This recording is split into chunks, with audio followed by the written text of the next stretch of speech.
Why is he the dumb child? Because she has dark brown skin. Why is she the bad child? Because she makes fun of everybody else's skin color. Show me the child who has the skin color most adults like. And show me the child who has a skin color most adults don't like. Dumb child. Dumb child. Okay, why is she the dumb child? Because she has black skin. Show me the mean child. Why is he the mean child? Because she's brown. Show me the bad child. Why is he the bad child? Because he is black.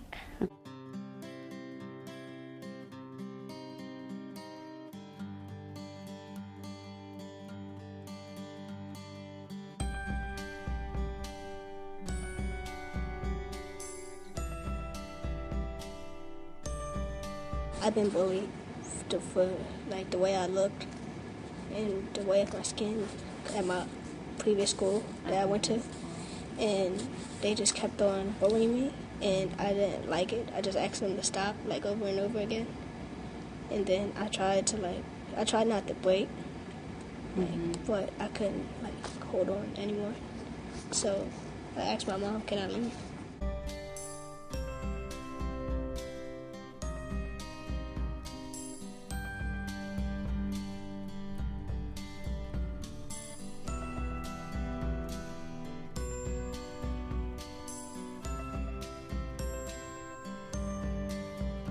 Sandra, students we talked to felt tormented day after day. Some of their testimonies sound more like events from the Jim Crow era.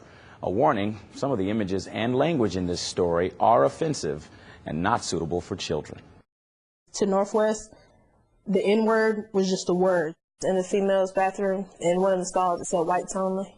And they posted up around the school and started saying they were going to hang all the niggas from the tree. We'd like our schools to be free from the world's hate, but some students face it day after day. No matter how much you talked and complained and fussed about it, nobody ever did anything. Sisters Kenyatta and Moretta Williams say they were forced to leave Northwest High School to get away from what they describe as persistent racial intimidation. You can see evidence of white supremacy and racism on the walls of Northwest's bathroom.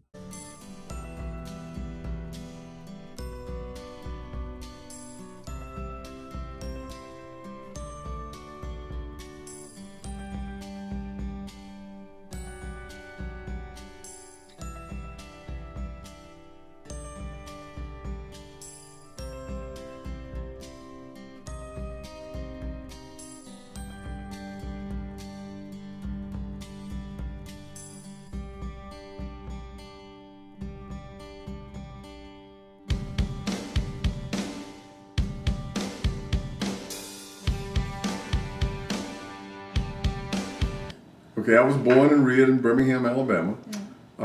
My high school was called Parker High School.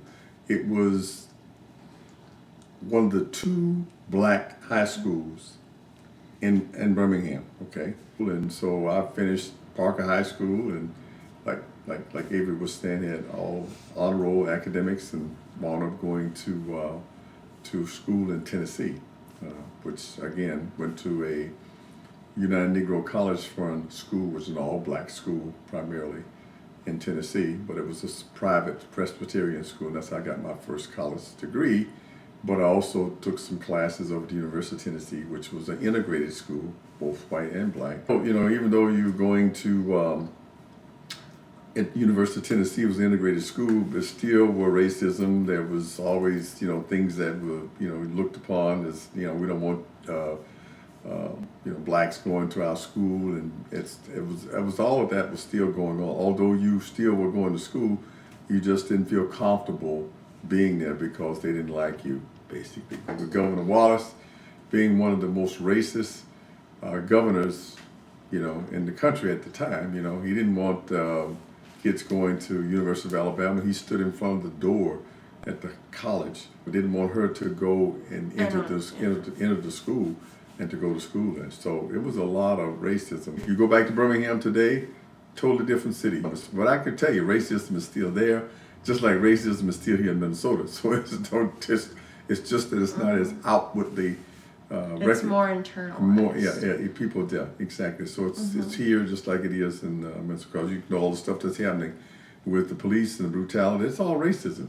You can't really stop racism, but I still think that, you know, wherever you go, there is going to be racism. Diversity Club and Amnesty and Dare to Be Real were 3 clubs, and they kind of embrace the Black community, and those are really good clubs at our school. So I think recognizing those clubs and recognizing certain communities of Black people or minorities at schools can be helpful for that. And I think there should be a Black history class that is mandatory for kids to take. Black history has a lot to do with contributing to this country, and Black history has a lot to do with how our country was built. I think it's all about education. See, people are ignorant because they don't know, okay?